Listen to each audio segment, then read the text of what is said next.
운동의 고수들이 있죠. 태권도로 말하면 뭐 태권도 구단,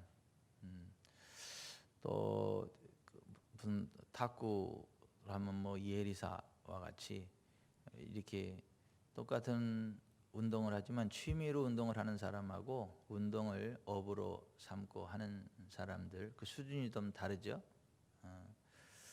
근데 그 취미로 하는 사람은 그냥 대충 합니다. 근데 그 운동을 업으로 삼는 사람들은 출발부터가 일반인들하고는 달라요. 그 출발을 어떻게 하느냐 하면 절대 그 공을 먼저 잡지를 않아요.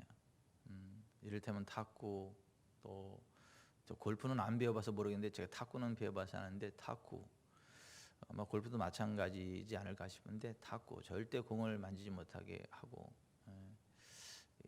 손에 아령을 들줍니다. 아령을 들려주고 그걸 가지고 그 기초 그 치는 그 기본 자세에 대해서만 계속 가르쳐요. 그게 온몸이 굳을 때까지, 기초 자세가 태도가 이 완전히 굳을 때까지 그 기초 운동을 계속 반복해서 시킵니다. 태권도도 처음부터 뭐 구단되는 거 아니죠. 처음에 이렇게 품새부터 시작을 해서 계속 가르쳐 가지고 그 몸에 굳게 만들어요. 근데 그 기초 위에서, 그 단단한 기초 위에서 그 월등한 실력이 나오는 거고, 기초가 단단할수록 그 실력이 나중에는 처음에는 늦은 것 같은데 그 기초가 단단하면 그 탄탄한 그 기초 위에서 실력이 나중에는 쭉쭉 계속 늘어가면서 이렇게 치고 올라가는 것들을 보게 됩니다. 그런데 이제 그 기초를 무시하고 바로 실전에 투입되는 그런 아마추어는 처음에는 굉장히 잘하는 것 같고 뭐 굉장한 것 같지만은 그 실력이 늘지를 않아요. 그냥 그 단계에서 계속 왔다 갔다 하고 그 이상 나가지 못하고 실력이 늘지를 않아요. 그래서 그 운동을 하더라도 그 기초, 그 기본, 그 기초가 너무 이제 중요하다라고 하는 것이고, 프로들도 보면 처음에 그 기초 자세를 다시 한번 점검을 하고 그 기초로다 몸을 풀고 나서 그 다음에 어떠한 본 게임에 들어가게 되고 그 기초를 늘 점검을 하죠. 그 기초에 머물지는 않지만 기초를 늘 점검을 하고 그 기초를 가지고 자기 실력을 발휘하기 전에 기초를 다시 한번 자기 몸 상태, 컨디션을 확인하고 그 자세에 대해서 이렇게 가다듬어요.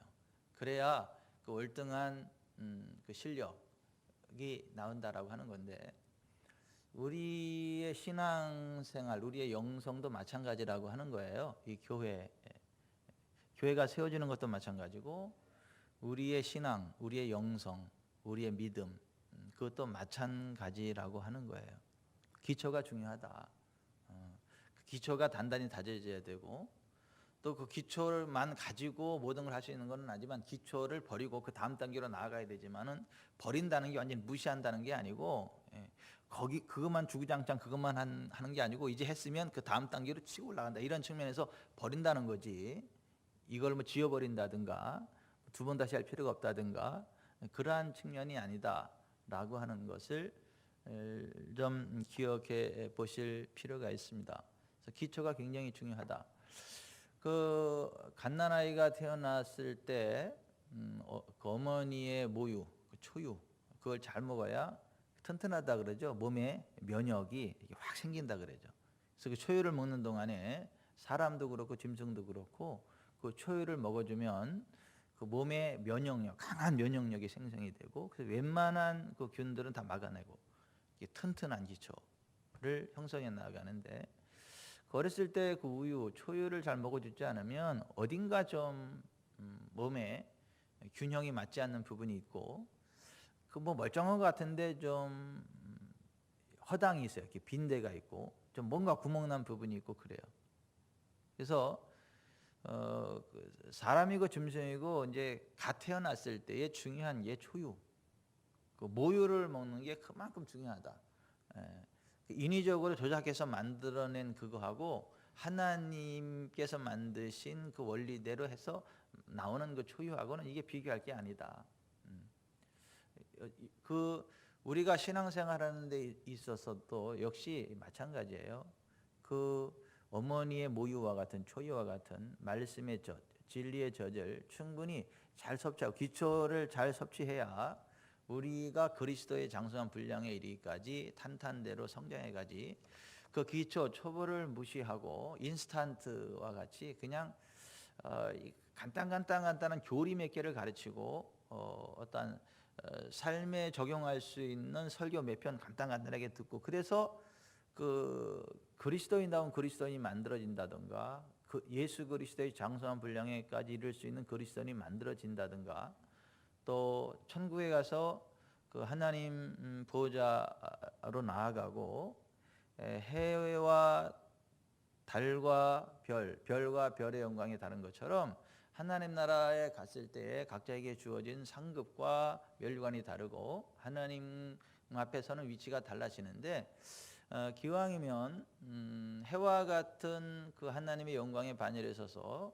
그 영생 복락 누리고 하나님의 영광 안에 거하는 그 반열에서는 그러한 자리에 서는 그러한 길을 걸어가려고 한다면 우리 이 신앙의 기초 그리스도의 도의 초보가 무엇보다 중요하다. 또 이제 다른 말로 말하면 건물을 짓는 것과 마찬가지인데 이 건물을 지을 때도 이 중요한 게 뭐죠? 기초입니다. 기초가 단단히 다져져야 그 위에 어떤 건물을 져도 그 건물이 튼튼하고 유용하게 쓰임받을 수 있고 비가 내리고 창수가 나고 바람이 불어도 부딪히지 않고 여전히 건재하는 비바람을 막을 수 있고 편안함과 안락함을 제공하는 튼튼한 건물로 유지될 수 있는 것처럼 우리의 신앙, 우리의 교회 생활, 우리의 신앙, 우리의 영성 그 모든 것도 역시 마찬가지다. 그래서 성경은 이 우리의 신앙, 교회를 짓는 것을 운동에다가 비유해서 말하기도 하고 어머니의 젖에다가 젖과 음식으로 그 비유해서 말하기도 하고 건물을 짓는 것에 비유해서 말하기도 한다. 제가 지금 하는 그냥 만들어서 하는 얘기가 아니라 성경에 나오는 이야기를 그냥 그대로 전달해 드리는 거예요. 그래서 갓난아이로 말하면 젖이 중요한 것이고 운동선수로 말하면 기초 그게 중요한 것이고 이 건물로 말하면 기초 이 초석을 다지는 게 너무 중요하다. 그래서 그리스도의 어떤 신앙의 단단한 터를 잡고 우리가 하나님을 섬기는 게 중요하다. 우리의 신앙생활을 하는 게 중요하다.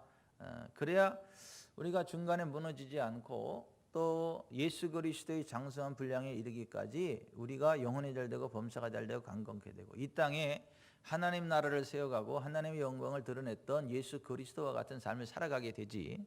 그게 되지 않으면 그냥 뭐 하나님을 잘 섬기는 것 같은데 어느 날 보면 무속인이 돼 있고 어느 날 보면 머리 깎고 뭐 스가 돼 있고 어느 날 가보면 교회에 대해서 악다구를 쓰고 막 욕을 해대는 악한 사람이 돼 있고 어느 날 보면 사기꾼이 돼 있고 어느 날 보면 또 국회에 들어가서 뭐 굉장한 건재에 올라가는데 반성경적인 법들을 막 발의해서 만들어내고 교회를 파괴하고 핍박하는 일에 앞장서고 그러나 안타까운 일들이 많이 일어나는 것을 봅니다. 이게 이 현실이에요.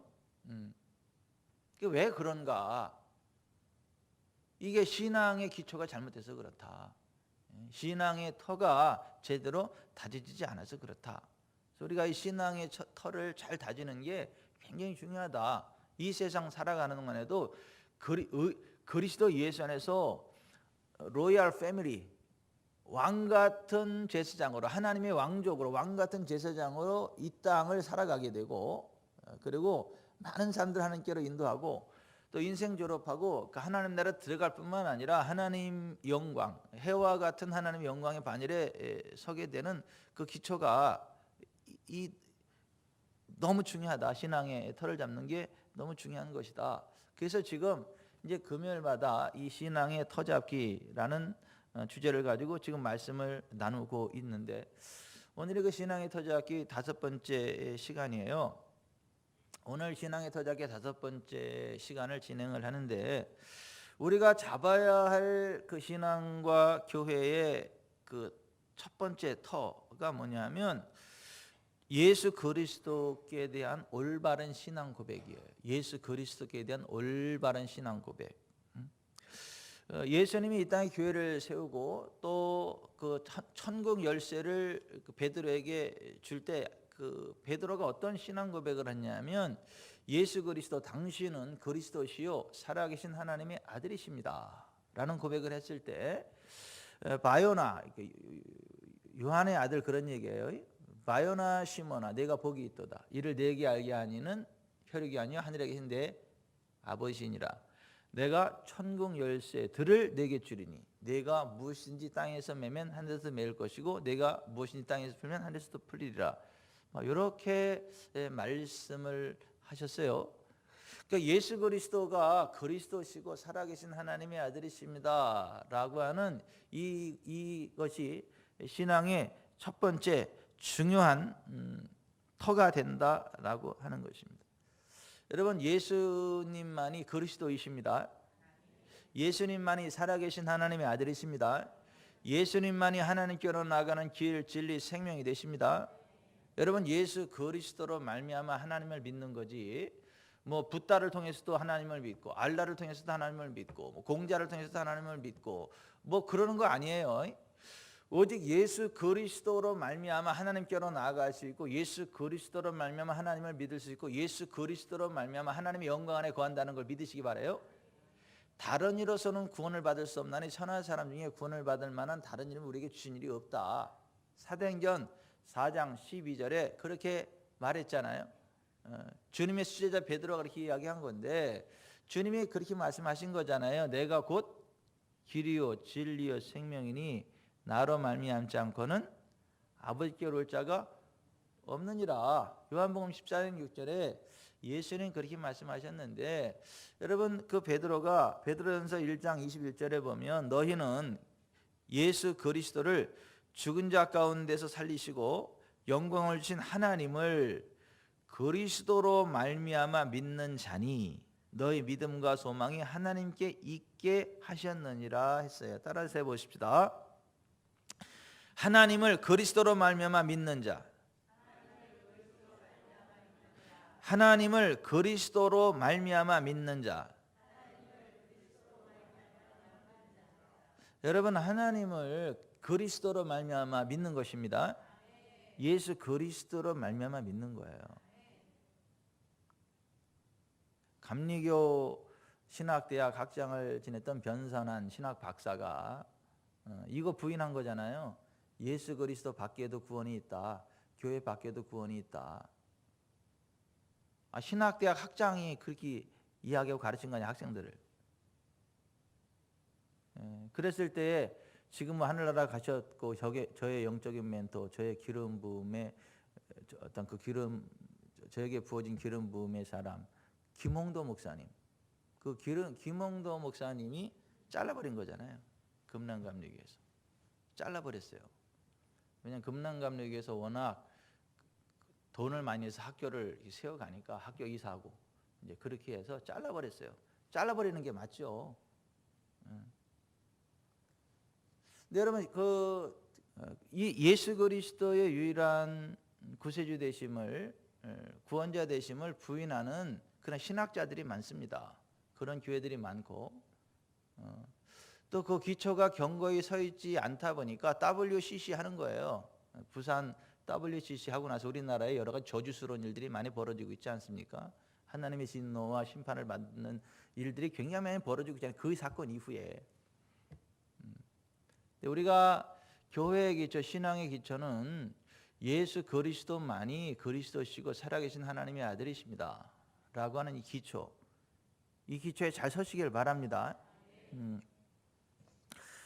두 번째가 사도들과 선지자들의 증언인 성경 말씀, 성경의 진리예요. 성경의 진리가 교회와 우리 신앙의 단단한 기초석이 되어야 된다.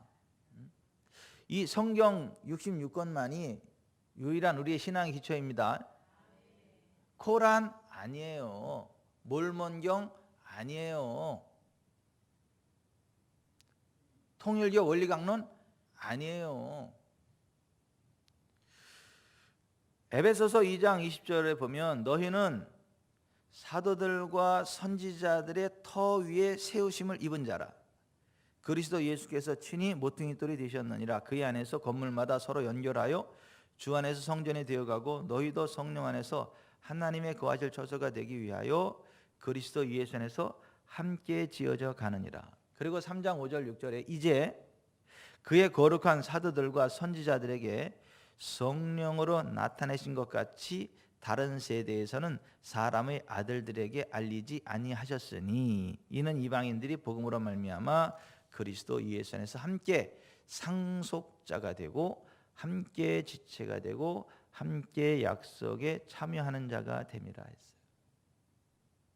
여러분 구약의 모세오경이나 선지서들을 통해서 기껏해야 유대인들이 하나님께로 나간 거잖아요. 기껏해야 유대인들이 선민임네 하고 하나님의 약속들을 붙잡고 자기들만 마치 하나님들의 선민 것인 양 하나님의 말씀을 붙잡고 자기들이 특권 의식을 갖고 이방 세계로 복음을 전가하지 못했잖아요.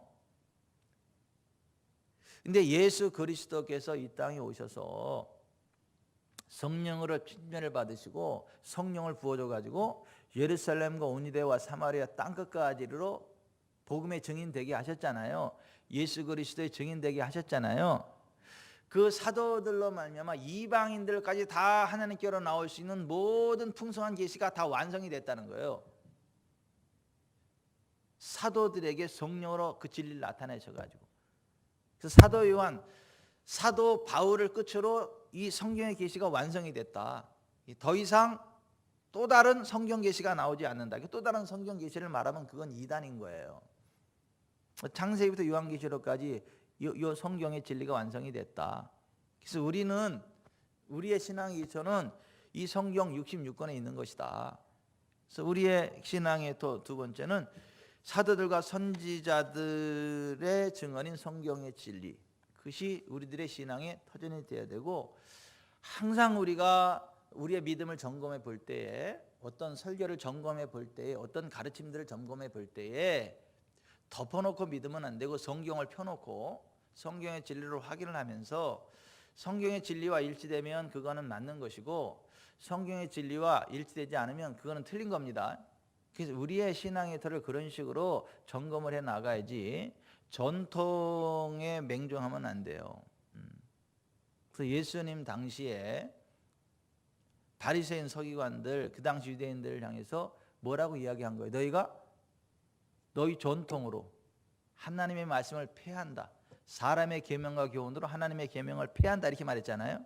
근데 그 시대도 그렇고 이 시대도 그렇고 우리가 그거 정말 조심해야 된다라고 하는 것.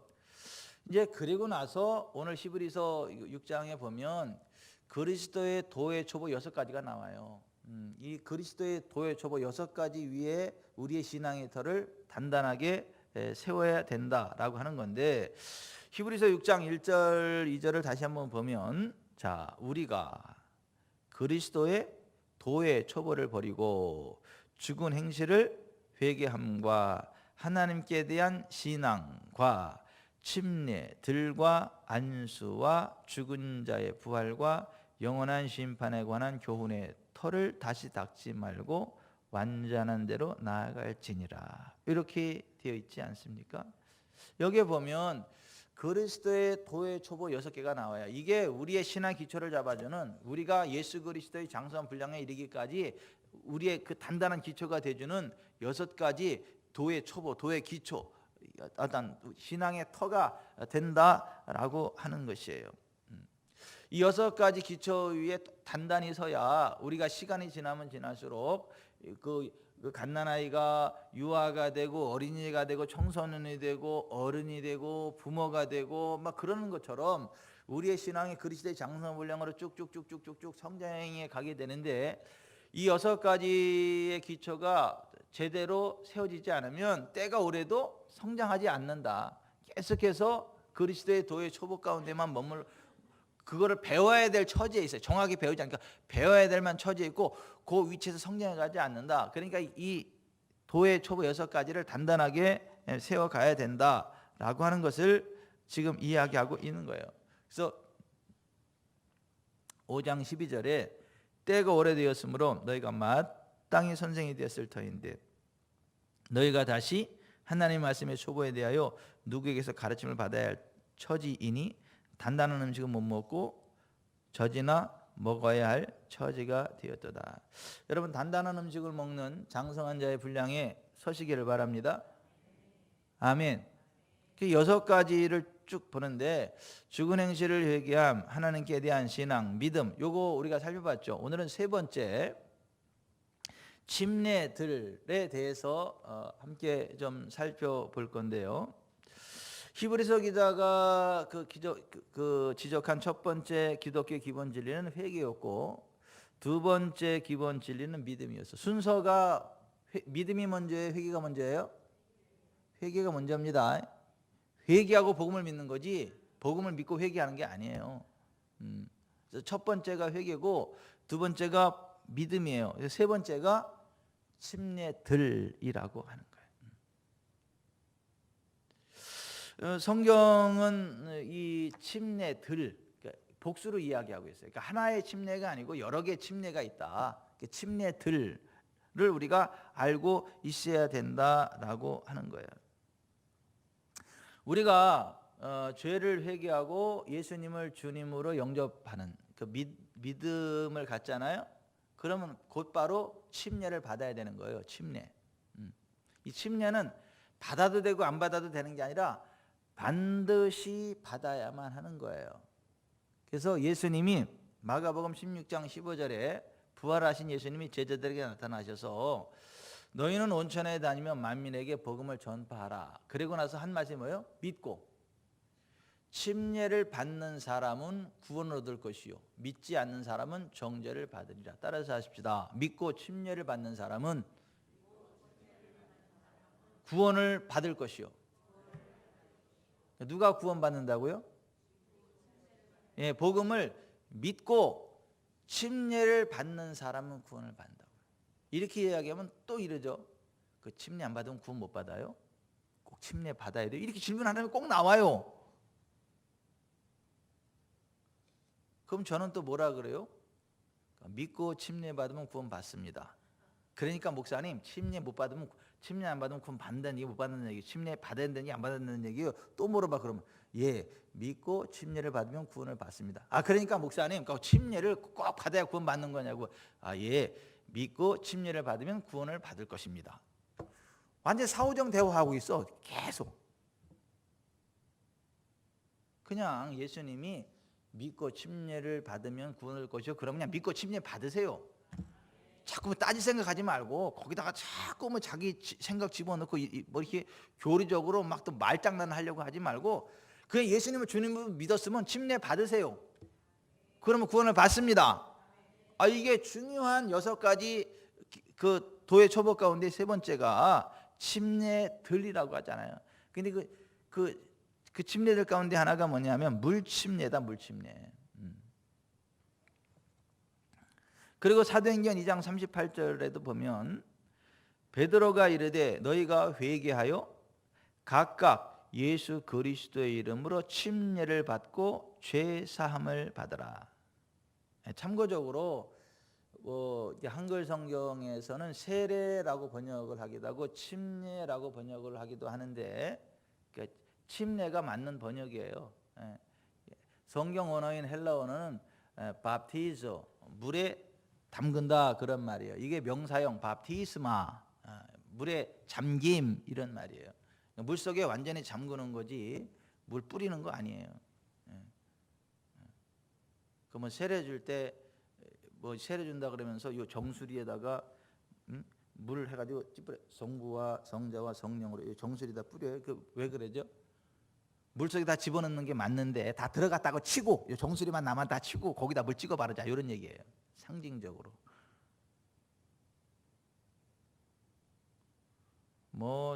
그 전쟁터에서 죽어가는데 예수님 주님으로 영접하고 물도 없고 들어갈 상도 안 되고 그러면 그럴 때야 그렇게 할 수 있겠죠. 상징적으로 믿음으로 그렇게 할 수 있겠고 물속에 들어갈 수 없는 그런 상황에서는 그렇게라도 하면 하나님 그 중심 받아주시겠죠. 그러나 그거는 그냥 그런 상황인 거지 정상은 아니에요. 정상은 물속에 들어가는 게 맞습니다. 그래서 침례로 번역하는 게 받고 세례로 번역하는 것은 맞지 않습니다. 이거는 뭐 따질 문제가 아니고 사실에 관한 이야기인데, 근데 이 바티스마를 그 세례로 번역한 성경들이 많이 있고, 그런데 아니 성경은 침례지 세례가 아니에요. 난 그냥 차라리 바티스마로 그냥 음을 따다가 하면 좋겠어요. 왜냐하면 세례 침례 싸울 것도 없고 그냥 바티스마 그렇게 했으면 좋겠는데, 또 그거는 또 안 하고, 그건 또 이거는 좀 심각한 얘기인데, 그 세례를 주장하는 모 교단의 선교사님이 선교 현지에 가서 침례를 써, 침례를. 근데 교단에서 그 선교사님을 알고 잘라버렸어. 왜 침례 주냐고. 이게 참 웃어야 되는 거예요, 울어야 되는 거예요? 이 웃어야 되는 거예요, 울어야 되는 거예요? 실소를 해야 되는 거예요? 이게 뭐 어째야 되는 거예요? 그러니까 사람이 이 맹신하면 그 정도로 무섭다. 사람이 이 선입관을 가지면 그 정도로 무섭다. 어리석게 된다. 이 정도.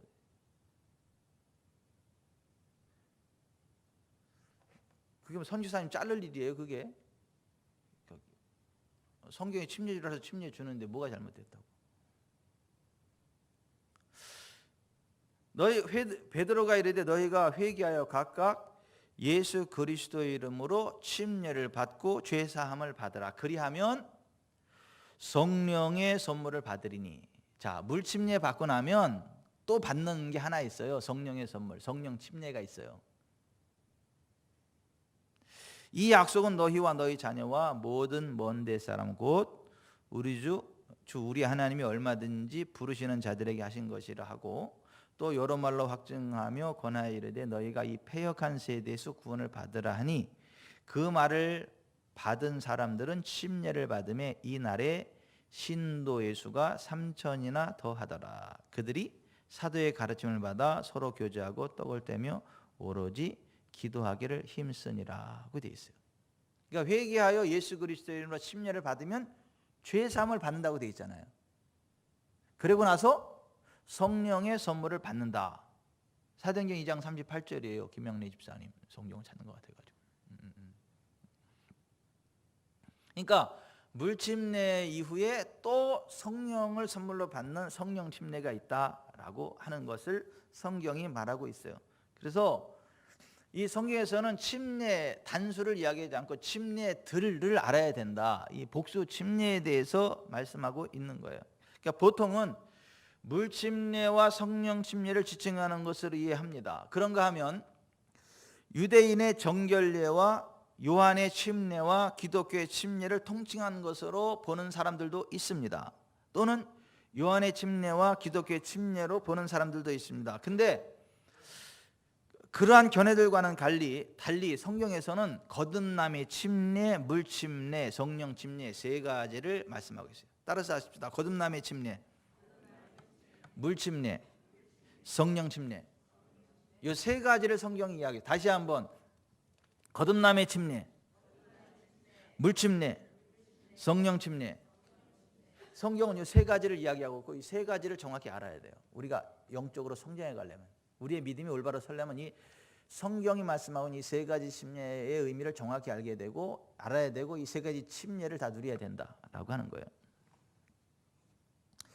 케네세기는 예수 놀라운 이름이라는 책에서 이렇게 이야기를 했어요. 성경은 모든 사람이 예수의 이름으로 받을 수 있는 침례가 세 가지라고 가르칩니다. 첫 번째, 새로운 탄생 때 그리스도의 몸으로 들어가는 침례. 두 번째, 물로 들어가는 침례. 세 번째, 성령 안으로 들어가는 침례. 그리스도의 근본적인 원리들이 히브리서 6장에 나와 있습니다. 그중 하나가 침례들의 교리입니다. 침례들이라는 단수가 복수로 되어 있다는 것을 주목하십시오. 성경을 아주 깊이 있게 연구해 보지 않고 그저 겉핥기식으로 스쳐 지나간 사람은 이렇게 질문할지 모르겠습니다. 에베소서에는 한 침례만 있다고 했는데 어떻게 그런 말을 할 수 있는가? 바울이 에베소서와 히브리서를 둘 다 썼습니다. 하나님의 성령께서 사도 바울을 통하여 말씀하셨는데 히브리서에는 침례들의 교리 전체를 언급한 것입니다. 그리고 에베소서에서는 사람을 구원하는 한 가지 침례, 즉 그리스도의 몸에 가입시키는 침례만을 언급하고 있습니다. 몸이 하나요, 성령도 한 분이시니 이와 같이 너희가 부르심이 한 소망 안에서 부르심을 받았느니라. 주도 한 분이시요 믿음도 하나요 침례도 하나요. 에베소서 4장 4절 5절. 침례를 주다라는 말은 물에 잠그다, 집어넣다는 의미입니다. 어떤 사람이 거듭나게 되면 그는 그리스도의 몸 안으로 침례를 받은 것입니다. 즉 그리스도의 몸 안에 잠기고 집어넣어진 것입니다. 고린도전서 12장 13절 우리가 다 한 성령으로 침례를 받아 한 몸이 되었고, 예수님은 머리이십니다. 우리는 몸입니다. 머리와 몸은 하나입니다. 주와 합하는 자는 한 영입니다. 이 말은 우리와 그리스도와의 연합을 나타냅니다. 우리는 그리스도와 하나입니다. 누구든지 그리스도와 합하기 위하여 침례를 받은 자는 그리스도로 옷 입었느니라. 너희는 유대인이나 헬라인이나 종이나 자유인이나 남자나 여자나 다 그리스도 예수 안에서 하나이니라. 갈라디아서 3장 27, 28절. 이 세 가지 침례에 대해서 잘 설명을 했죠. 그런가 하면 노벨 헤이즈 목사님도 사탄을 제압하는 성령의 능력이라는 책에서 이 세 가지를 정확히 지적합니다. 어떤 교파는 세례는 단 하나뿐이다, 물로 하는 세례뿐이다 라고 가르칩니다. 하지만 성경은 복수의 세례들이 있다고 말하고 있습니다. 이것이 교회의 기초 교리입니다. 당신이 성령으로 거듭날 때 당신은 그리스도의 몸에 연합되는 천상의 세례를 받는 것입니다. 이렇게 거듭난 다음 당신은 물로 세례를 받아야 합니다. 물 세례를 받기 전이든 후이든 성령 세례를 받고 위로부터 임하는 권능을 받아야 합니다. 거듭남과 동시에 성령 세례를 받는 일도 있습니다. 그러므로 구원의 세례와 물 세례 그리고 성령 세례가 있는 것입니다. 세 가지 침례를 물론 장로교 목사님이니까 세례라고 표현하긴 했는데 잘 설명을 했죠. 레리 리도 귀를 기울이고 내게 나와 들으라는 책에서 이렇게 말을 했어요. 세례들에 관한 교리는 히브리서 6장 1, 2절에 나열된 근본적인 교리들 가운데 세 번째 교훈입니다. 히브리서 기자는 세례들이라고 말함으로써 한 가지 이상의 세례가 있음을 지적하고 있습니다. 그럼 그 세례들은 어떤 것들입니까? 그리스도의 몸 안으로 들어오게 하는 성령에 의한 세례가 신약의 세 가지로 구별되어 언급된 세례들 중 하나입니다. 이 세례는 어떤 사람이 지난날의 죽음에 이르는 행위들을 회개하고 믿음으로 예수 그리스도를 구원자이며 주님으로 받아들이는 그때 일어나는 구원 체험과 같은 것입니다. 바울이 고린도전서 12장 13절에서 말한 그 세례입니다. 우리가 유대인이나 헬라인이나 종이나 자유자나 다 한 성령으로 세례를 받아 한 몸이 되었고 또 다 한 성령을 마시게 하셨느니라. 물 세례는 히브리서 6장에 언급된 세 가지 세례들 중에 하나입니다. 신약의 그리스도인들은 물 세례를 그들의 신앙 고백에 있어서 중요한 부분으로 여겼습니다. 성령 안에서의 세례도 역시 신약의 성도들이 체험했던 또 다른 세례입니다. 이것도 다른 것들과 구별된 세례였습니다. 세례 요한은 예언했습니다. 나는 너희로 회개케 하기 위하여 물로 세례를 주거니와 내 뒤에 오시는 이는 나보다 능력이 많으시니 그는 성령과 불로 너희에게 세례를 줄 것이요. 베드로는 외쳤습니다. 너희가 회개하여 각각 예수 그리스도의 이름으로 세례를 받고 죄 사함을 받으라. 그리하면 성령의 선물을 받으리니. 이 세 분이 교단은 다 다르지만 똑같은 것을 지금 지적하고 있죠. 설명하고 있죠. 그러니까 이 성경에는 세 가지의 침례가 나온다. 첫 번째 거듭난 새로운 탄생의 침례가 있고 거듭날 때 성령에 의해서 그리스도의 몸 안으로 하나가 되어진. 그러니까 거듭난 모든 사람들이 그리스도의 몸 안에서 하나예요. 이게 이 성령 안에서 하나입니다. 하나. 그걸 성경은 침례라 그래요. 한 몸으로 들어왔다. 그리스도의 몸 안으로 들어왔다. 이 거듭남의 침례라고 하는 거예요. 그래서 우리가 유대인이나 헬라인이나 종이나 자유인이나 다 한 성령으로 침례를 받아 한 몸이 되었고 또 다 한 성령을 마시게 하셨는지. 우리가 여기 지구촌 사랑교회 대배당 안에 들어와 있잖아요. 그죠? 한 공간에 있잖아요. 그죠? 들어와 있잖아요. 말하자면 침례가 이런 개념인 거예요. 우리가 예수 그리스도의 몸 안에 성령 안에 확 들어와 있는 거예요. 그거를 거듭남의 침례라고 성경이 표현하고 있는 것이고, 두 번째는 물침례예요. 물침례. 그러니까 예수 그리스도를 주님으로 영접해서 그리스도의 몸이 하나가 되었으면 이제는 그거를 사람들 앞에 표시해야 돼요. 사람들 앞에 공적으로 드러내야 돼요. 그리고 난 세상과 죽음으로부터 벗어나 죽었고 이제는 하나님께 속한 사람입니다라는 공적으로 선언해야 돼요. 이거는 결혼식과 똑같아요. 결혼식과 결혼은 다르죠. 결혼식 안 하고도 결혼 생활을 할 수 있죠. 근데 결혼식을 하는 이유가 뭐죠? 아니, 결혼식 안 하고도 결혼 생활을 할 수 있잖아요. 가정을 꾸미고 살아갈 수 있잖아요. 자녀들을 낳고 살아갈 수 있잖아요. 근데 결혼식은 왜 하는 겁니까? 결혼식 안 해도 결혼할 수 있고 결혼의 삶을 살 수 있는데, 사람들 앞에서 선언하는 거잖아요. 내가 이 여자의 남자라고, 내가 이 남자의 여자라고. 그리고 표시내잖아요. 여기다가 나 임자 있는 사람이에요.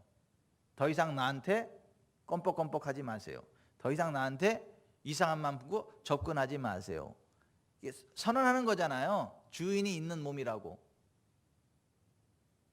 주인이 있는 몸이라고 선언하는 게 결혼식 아니에요? 물침례가 말하자면 예수 그리스도와의 결혼식인 거예요. 하나님과의 결혼식인 거예요. 세상을 향하여 나는 이제 예수 그리스도의 것이 되었다. 세상이 더 이상 나를 유린할 수 없다. 세상이 더 이상 나와 애인 관계가 될 수 없다라고 하는 것을 딱 끊어내고 그리스도의 사람이 됐다는 걸, 하나님의 사람이 됐다는 걸, 천국 시민이 되었다는 걸 공식적으로 선언하는 게 이게 물침례예요. 그래서 물침례는 사람들 보는 데서 해야 하는 거지 숨어서 하는 거 아니에요. 그래서 이렇게. 결혼식 두 사람만 숨어서 합니까? 아니잖아요. 사람들 앞에 하잖아요. 적어도 가족 친지들 앞에, 친구들 앞에 이렇게 하잖아요. 그러니까 물침례가 말하자면 그와 같은 것이다. 그래야 바람을 안 피웁니다. 그래야 유혹이 좀 덜합니다. 직장 생활을 하더라도 그래, 자기가 교회 다닌다, 그리스도인이라는 걸 딱 드러내고 다녀야 사람들도 조심해서 다루고 자기도 조심하고 그러지, 싹 감추고 다니면은요, 결혼 반지 싹 감추고 총각 행세하는 거 똑같아. 결혼 반지 싹 감추고 처녀 행세하는 거 똑같다고요.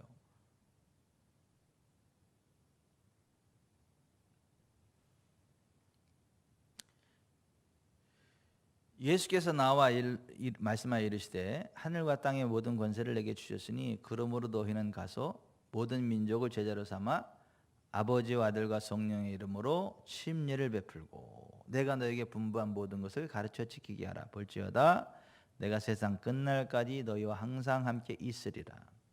마가복음 16장 17절에 믿고 침례를 받는 사람은 구원을 얻을 것이요. 이 물침례를 이야기하는 거예요. 물침례 받으셨죠? 물침례 안 받으신 분 없죠? 받으셔야 됩니다. 그 다음에 세 번째가 성령 침례예요. 성령 침례. 물침례 반드시 받아야 되는 것처럼 성령 침례도 반드시 받아야 되는 거예요. 우리가 성장해 가려면, 하나님 주신 풍성한 그 삶의 현장으로 나아가려면 반드시 이 세 번째 성령 침례도 받아야 되는 거예요. 누가복음 24장 49절에 볼지어다 내가 내 아버지께서 약속하신 것을 너희에게 보내리니 너희는 위로부터 능력으로 입혀질 때까지 이 성에 머물라. 이미 거듭난 제자들에게 한 얘기거든요. 위로부터 능력으로 입혀질 때, 이게 성령 침례예요. 능력으로 덧입혀지는 거, 성령으로 충만해지는 거, 성령의 권능에 사로잡히는 상태. 아버지께서 약속하신 것이 그것이다 이거예요. 그래서 사도행전 1장에 보면 연결되는 사도행전 1장에 사도와 함께 모이사 그들에게 분부하여 이르시되 예루살렘을 떠나지 말고 내게서 들은 바 아버지께서 약속하신 것을 기다리라. 아버지께서 약속하신 것이라고 또 한번 설명하죠. 요한은 물로 침례를 베풀었으나 너희는 몇 날이 못되어 성령으로 침례를 받으리라. 그러니까 아버지께서 약속하신 거, 위로부터 능력으로 덧입혀지는 거, 이게 뭐라고요? 성령 침례라고 말씀하고 있는 거예요. 여러분 성령 침례 받으시길 바랍니다. 성령으로 침례 받으시길 바랍니다. 아멘. 아멘. 그래야 예수 그리스도처럼 살아가는 거예요. 그래 예수 그리스도 같은 사역을 하는 거예요. 그러니까 예수님이 마태복음 12장 28절 29절에 뭐라고 말했냐면 내가 하나님의 성령을 힘입어 귀신을 쫓아내는 것이면 하나님의 나라가 이미 너희 위에 임하였느니라. 예수님도 무엇을 힘입고 귀신을 쫓아냈다고요? 하나님의 성령을 힘입고. 그러니까 우리도 성령을 힘입고 사역해야 되는 거죠. 근데 이 성령을 힘입는 단계를 뭐라 그래요? 성령 침례라고 말한다. 고린도전서 2장 4절 5절 내 말과 내 전도함이 설득력 있는 지혜의 말로 하지 아니하고 다만 성령의 나타나심과 능력으로 하여 너희 믿음이 사람의 지혜에 있지 아니하고 다만 하나님의 능력에 있게 하려 하였노라. 여기 보면 성령의 나타나심과 능력이라는, 따라서 하십시다. 성령의 나타나심과 능력으로. 성령의 나타나심과 능력으로. 아멘. 이 성령의 나타나심과 능력 안에 거하는 사람, 이게 성령 침례 받은 사람의 이야기인 거예요. 고린도전서 4장 20절에도 하나님의 나라는 말에 있지 아니하고 오직 능력에 있습니다. 고린도전서 12장 4절 이하에 한번 찾아봅시다. 여기는 고린도전서 12장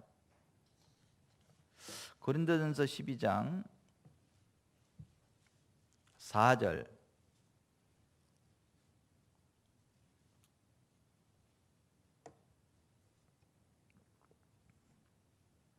4절부터 11절 같이 읽습니다.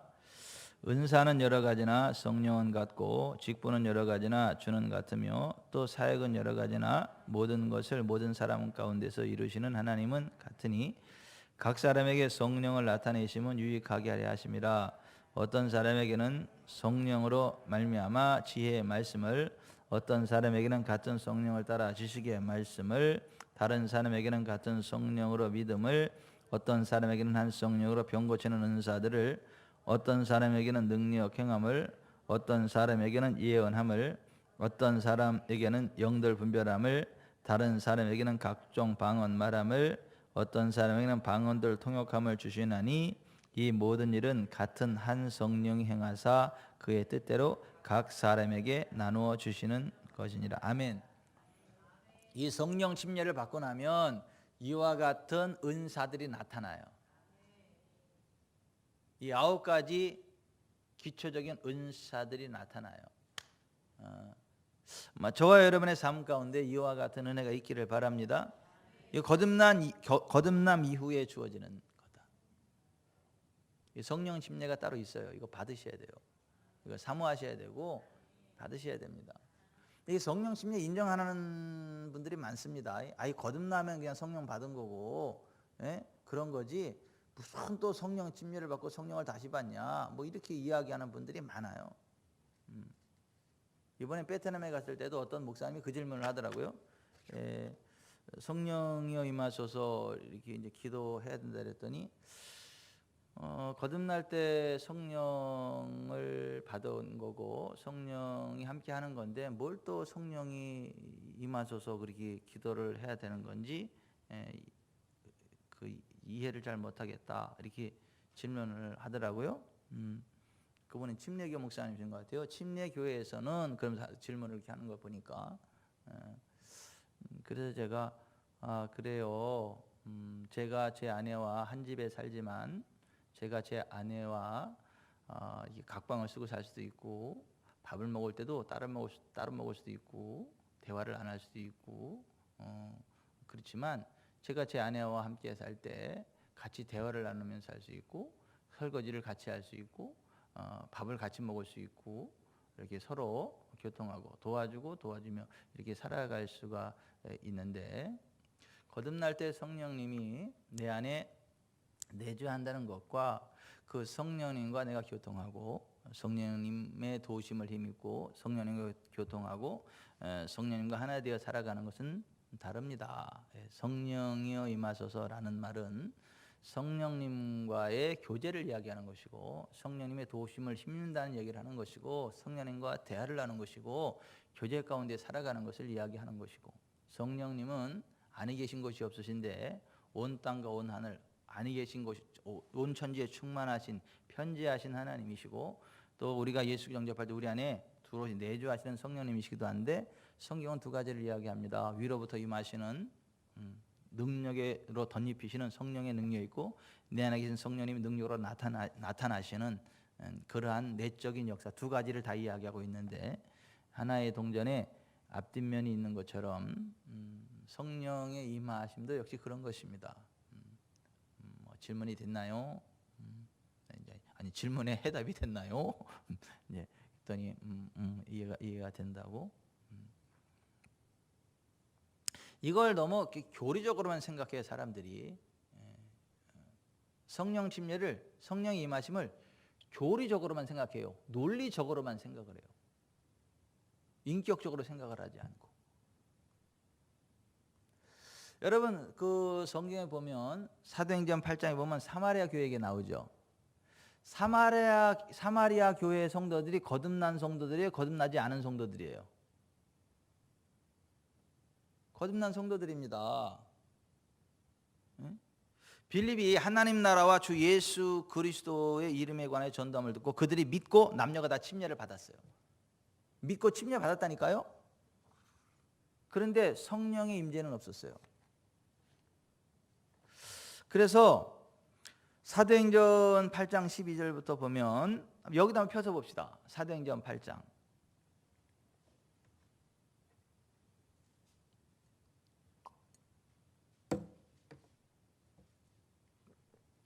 사도행전 8장 12절부터 17절까지 같이 읽읍시다. 시작. 빌립이 하나님 나라와 및 예수 그리스도의 이름에 관하여 전도함을 그들이 믿고 남녀가 다 침례를 받으니 시몬도 믿고 침례를 받은 후에 전심으로 빌립을 따라다니며 그 나타나는 표적과 그 능력을 보고 놀라니라. 예루살렘에 있는 사도들이 사마리아도 하나님의 말씀을 받았담을 듣고 베드로와 요한을 보내매 그들이 내려가서 그들을 위하여 성령 받기를 기도하니 이는 아직 한 사람에게도 성령 내리신 일이 없고 오직 주 예수의 이름으로 침례만 받을 뿐이더라. 이에 두 사도가 그들에게 안수함에 성령을 받는지라. 그죠? 거듭난 이후에 성령 받는 사건이 따로 나오죠. 거듭남 이후에 성령 침례가 따로 있다고요. 이제 에베소 교회도 마찬가지였거든요. 사도행전 18장 한번 봅시다. 사도행전 18장. 사도행전 18장 24절부터 사도행전 18장 24절부터 자 19장 7절까지 한번 쭉 같이 읽겠습니다.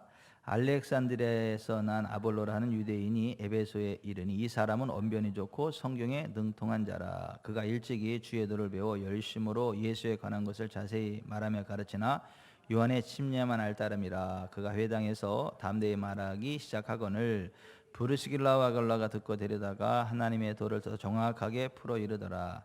아볼로가 아가야로 건너가고자 하므로 형제들이 그를 격려하며 제자들에게 편지를 써 영접하라 하였더니 그가 감에 은혜로 말미암아 믿은 자들에게 많은 유익을 지니 이는 성경으로서 예수는 그리스도라고 증언하여 공중 앞에서 힘있게 유대인의 말을 이김이러라.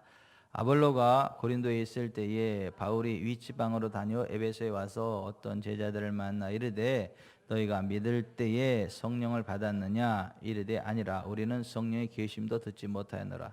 바울이 이르되 그러면 무슨 침례를 받았느냐 대답하되 요한의 침례니라. 바울이 이르되 요한의 회개의 침례를 베풀며 백성에게 말하되 내 뒤에 오시는 이를 믿으라 하였으니 이는 곧 예수라 하거늘 그들이 듣고 주 예수의 이름으로 침례를 받으니 바울이 그들에게 안수함에 성령이 그들에게 임하심으로 방언도 하고 예언도 하니 모두 12사람쯤 되니라. 아멘. 여기도 보면 물침례와 다른 성령 침례에 대해서 나오죠.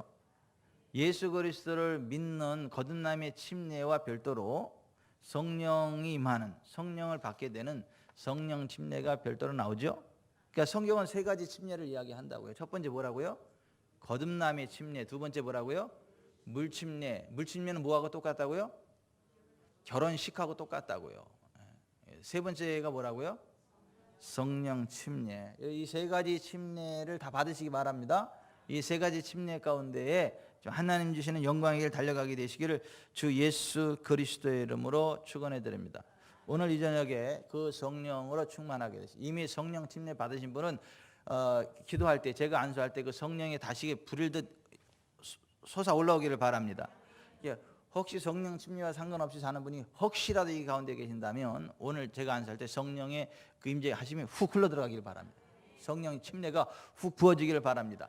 오늘 온라인으로 함께 하시는 분들 가운데도 성령으로 이미 침례 받으신 분들은 성령님의 권능이 훅 불일듯 일어나시기를 바랍니다. 아직 성령 침례를 받지 않으신 분들은 기도 가운데 성령이 하늘로 불같이 불기둥같이 훅 임해서 성령 침례 가운데로 들어가게 되시기를 주 예수 그리스도의 이름으로 축원해 드립니다. 아멘. 기도하겠습니다.